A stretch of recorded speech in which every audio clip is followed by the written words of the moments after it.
Genesis chapter 19, the destruction of Sodom and Gomorrah. The two angels entered Sodom in the evening as Lot was sitting at Sodom's gate. When Lot saw them, he got up to meet them. He bowed with his face to the ground and said, "My lords, turn aside to your servant's house. Wash your feet and spend the night. Then you can get up early and go on your way." "No," they said, "we would rather spend the night in the square." But he urged them so strongly that they followed him and went into his house. He prepared a feast and baked unleavened bread for them, and they ate. Before they went to bed, the men of the city of Sodom, both young and old, the whole population, surrounded the house. They called out to Lot and said, "Where are the men who came to you tonight? Send them out to us so we can have sex with them." Lot went out to them at the entrance and shut the door behind them. He said, "Don't do this evil, my brothers. Look, I've got two daughters who haven't had sexual relations with a man. I'll bring them out to you and you can do whatever you want to them. However, don't do anything to these men because they have come under the protection of my roof." "Get out of my way," they said, adding, "This one came here as a foreigner, but he's acting like a judge. Now we'll do more harm to you than to them." They put pressure on Lot and came up to break down the door. But the angels reached out, brought Lot into the house with them, and shut the door. They struck the men who were at the entrance of the house, both young and old, with a blinding light so that they were unable to find the entrance. Then the angel said to Lot, "Do you have anyone else here, a son-in-law, your sons and daughters, or anyone else in the city who belongs to you? Get them out of this place, for we are about to destroy this place because the outcry against its people is so great before the Lord that the Lord has sent us to destroy it." So Lot went out and spoke to his sons-in-law, who were going to marry his daughters. "Get up," he said, "get out of this place, for the Lord is about to destroy the city." But his sons-in-law thought he was joking.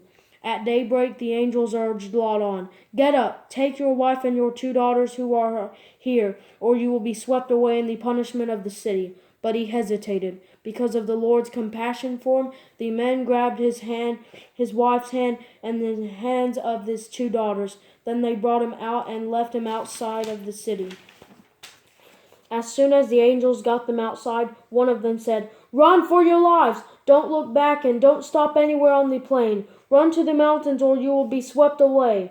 But Lot said to them, "No, my lords, please. Your servant has indeed found favor in your sight, and you will have shown me great kindness by saving my life. But I can't run to the mountains. The disaster will overtake me and I will die. Look, this town is close enough for me to run to. It is a small place. Please let me go there. It's only a small place, isn't it? So that I can survive." And he said to him, "All right, I'll grant your request about this matter too, and will not demolish the town you mentioned. Hurry up, run there, for I cannot do anything until you get there." Therefore the name of the city is Zoar. The sun had risen over the land when Lot reached Zoar. Then out of the sky the Lord rained burning sulfur on Sodom and Gomorrah from the Lord. He demolished these cities, the entire plain, all the inhabitants of the cities, and whatever grew on the ground. But his wife looked back and became a pillar of salt. Early in the morning, Abraham went to the place where he had stood before the Lord. He looked down toward Sodom and Gomorrah and all the land of the plain, and he saw that smoke was going up from the land like the smoke of a furnace. So he was when God destroyed the cities of the plain, he remembered Abraham and brought Lot out of the middle of the upheaval when he demolished the cities where Lot had lived. The origin of Moab and Ammon.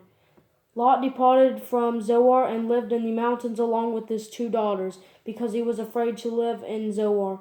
Instead, he and his two daughters lived in a cave. Then the firstborn said to the younger, "Our father is old, and there is no man in the land to sleep with us, as is the custom of all the land. Come, let's get our father to drink wine so that we can sleep with him and preserve our father's line." So they got their father to drink wine that night, and the firstborn came and slept with her father.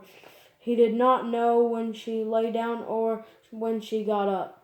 The next day the firstborn said to the younger, "Look, I slept with my father last night. Let's get him to drink wine again tonight so you can go sleep with him and we can preserve our father's line." That night they again got their father to drink wine, and the younger went and slept with him. He did not know when she lay or down or when she got up. So both of Lot's daughters became pregnant by their father.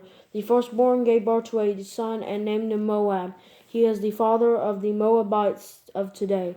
The younger also gave birth to a son, and she named him Ben-Ammi. He is the father of the Ammonites of today.